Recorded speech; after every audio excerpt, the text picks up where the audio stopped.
Hi friends, ನಮಸ್ತೆ. ನಮ್ಮ ಅಡುಗೆ ನಿಮ್ಮ ರುಚಿಗೆ ಸ್ವಾಗತ. ಈ ಸಲ ಸಕ್ಕರೆ ಬದಲು ಬೆಲ್ಲ ಹಾಕಿ ರವೆ ಉಂಡೆ ಮಾಡಿ ನೋಡಿ, ತುಂಬಾನೇ ರುಚಿಯಾಗಿ ಬರುತ್ತೆ. ಈ ರವೆ ಉಂಡೆ ಮಾಡಲು ನಮಗೆ ಪಾಕ ಬೇಡ, ತುಂಬ ಸಿಂಪಲ್ ಆಗಿ ಮಾಡಬಹುದು, ತುಂಬ ರುಚಿಯಾಗೂ ಕೂಡ ಇರುತ್ತೆ. ಬನ್ನಿ ಹಾಗಾದರೆ ಮಾಡುವ ವಿಧಾನ ಹೇಗೆ ಅಂತ ನೋಡೋಣ.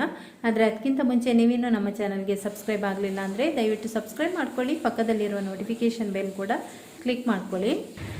ಈಗ ಇದನ್ನು ಮಾಡುವ ವಿಧಾನ ಹೇಗೆ ಅಂತ ನೋಡೋಣ. ಇದಕ್ಕೆ ಬೇಕಾಗುವಂತಹ ಸಾಮಗ್ರಿಗಳು: 1 ಕಪ್ ಚಿರೋಟಿ ರವೆ, 3/4 ಕಪ್ ಬೆಲ್ಲ, 1/4 ಕಪ್ನಷ್ಟು ಒಣ ಕೊಬ್ಬರಿ ತುರಿ, ಸ್ವಲ್ಪ ಗೋಡಂಬಿ, ಬಾದಾಮಿ, ದ್ರಾಕ್ಷಿ, 3 ಟೇಬಲ್ ಸ್ಪೂನ್ ಅಥವಾ 2 ಟೇಬಲ್ ಸ್ಪೂನ್ ತುಪ್ಪ, ಸ್ವಲ್ಪ ಏಲಕ್ಕಿ ಪುಡಿ, ನೀರು 3 ಟೇಬಲ್ ಸ್ಪೂನ್ನಷ್ಟು. ಮಾಡುವ ವಿಧಾನ: ಒಲೆ ಮೇಲೆ ಒಂದು ದಪ್ಪ ತಳದ ಪಾತ್ರೆಯನ್ನಿಟ್ಟು ಅದಕ್ಕೆ ಸ್ವಲ್ಪ ತುಪ್ಪ ಹಾಕೊಳ್ಳಿ. ಆಮೇಲೆ ಇದಕ್ಕೆ ಬಾದಾಮಿ, ಗೋಡಂಬಿ, ಒಣ ದ್ರಾಕ್ಷಿಯನ್ನು ಸೇರಿಸ್ಕೊಳ್ಳಿ.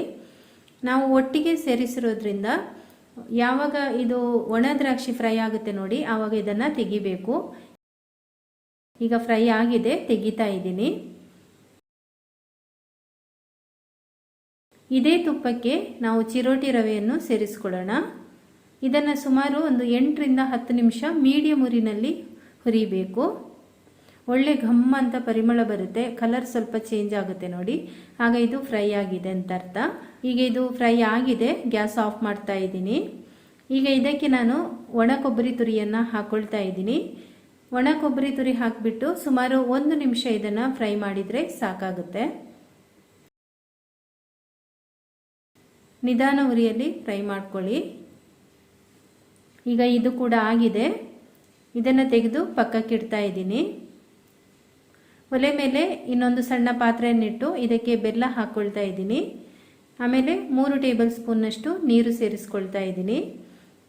ಗ್ಯಾಸ್ ಆನ್ ಮಾಡಿಕೊಂಡು ಇದನ್ನು ಬಿಸಿ ಮಾಡಿದರೆ ಸಾಕು, ಅಂದರೆ ಒಂದು ಕುದಿ ಬೇಕಿದು, ಅಷ್ಟಾದರೆ ಸಾಕು, ಪಾಕ ಏನೂ ಆಗೋದು ಬೇಡ. ಈಗ ನೋಡಿ, ಇದು ಚೆನ್ನಾಗಿ ಕುದಿ ಬರ್ತಾ ಇದೆ. ಸ್ವಲ್ಪ ತೋರಿಸ್ತೀನಿ. ಈ ರೀತಿ ಒಂದು ಸ್ವಲ್ಪ ದಪ್ಪ, ನಮಗೆ ಮುಟ್ಟುವಾಗ ಒಂದು ರೀತಿ ದಪ್ಪ ಅಂಟಿನ ಥರ ಇರಬೇಕು, ಅಷ್ಟಾದರೆ ಸಾಕು.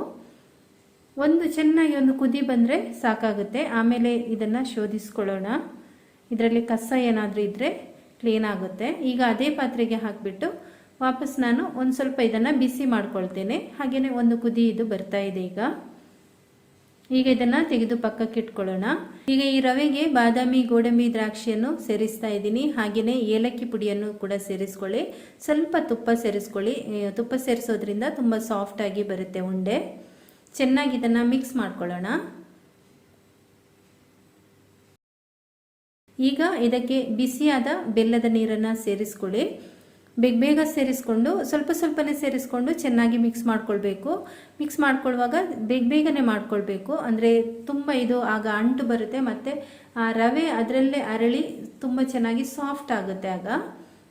ಈಗ ನಾನಿಲ್ಲಿ ಸ್ವಲ್ಪನೇ ಒಂದು ಬೆಲ್ಲದ ನೀರನ್ನು ಹಾಕ್ಕೊಂಡು ಚೆನ್ನಾಗಿ ಇದನ್ನು ಮಿಕ್ಸ್ ಮಾಡ್ಕೊಳ್ತಾ ಇದ್ದೀನಿ. ಈಗ ಇದನ್ನು ಕೈಯಲ್ಲಿ ಮಿಕ್ಸ್ ಮಾಡ್ಕೊಳ್ತಾ ಇದ್ದೀನಿ. ಸ್ವಲ್ಪ ಇದು ಪಾಕವನ್ನೆಲ್ಲ ಎಳ್ಕೊಂಡು ಸ್ವಲ್ಪ ಸಾಫ್ಟ್ ಆಗುತ್ತೆ ನೋಡಿ ಮುದ್ದೆ, ಮತ್ತು ಸ್ವಲ್ಪ ತಣ್ಣಗಾಗುವಾಗ ಉಂಡೆ ಕಟ್ಟಲಿಕ್ಕೆ ರೆಡಿ ಆಗುತ್ತೆ. ಆವಾಗ ಇದನ್ನು ಈ ರೀತಿ ಉಂಡೆ ಕಟ್ಕೊಳ್ಳಿ.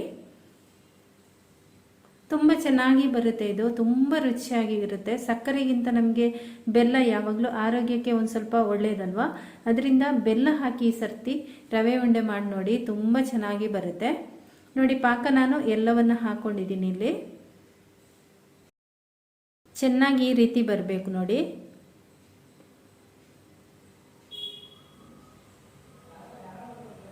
ಎಲ್ಲ ಉಂಡೆಗಳನ್ನು ಈ ರೀತಿ ಕಟ್ಕೊಂಡಿದ್ದೀನಿ. ಕೈಗೆ ಸ್ವಲ್ಪ ತುಪ್ಪ ಸವರಿ ಕಟ್ಕೊಂಡ್ರೆ ತುಂಬ ಚೆನ್ನಾಗಿ ಬರುತ್ತೆ. ಇಲ್ಲಿ ನಾನು ತುಪ್ಪ ನೋಡಿ ಸ್ವಲ್ಪ ಉಳಿಸಿದ್ದೀನಿ, 2 ಟೇಬಲ್ ಸ್ಪೂನಷ್ಟು ಹಾಕಿದ್ದೀನಿ ಅಷ್ಟೇ. ತುಂಬ ರುಚಿಯಾಗಿರುವಂತಹ ಈ ಲಡ್ಡನ್ನು ಈ ಸರ್ತಿ ಖಂಡಿತ ನೀವು ಮಾಡಿ ನೋಡಿ. ಎಷ್ಟು ಸೂಪರಾಗಿ ಬಂದಿದೆ ನೋಡಿ ಲಡ್ಡು. ಒಂದು ಕಟ್ ಮಾಡಿ ಕೂಡ ತೋರಿಸ್ತೀನಿ ನೋಡಿ, ಸೂಪರಾಗಿದೆ. ಖಂಡಿತ ನೀವು ಈ ಸಲ ಇದನ್ನು ಟ್ರೈ ಮಾಡಿ. ಓಕೆ, ಈ ವಿಡಿಯೋ ನಿಮಗೆ ಇಷ್ಟ ಆಗಿದ್ದರೆ ಒಂದು ಲೈಕ್ ಮಾಡಿ, ಹಾಗೆಯೇ ನಿಮ್ಮ ಪರಿಚಯದವರಿಗೆ ಶೇರ್ ಮಾಡಿ, ಹಾಗೆಯೇ ನಮ್ಮ ಚಾನಲ್ಗೆ ಸಬ್ಸ್ಕ್ರೈಬ್ ಆಗೋದು ಮರಿಬೇಡಿ. Thank you.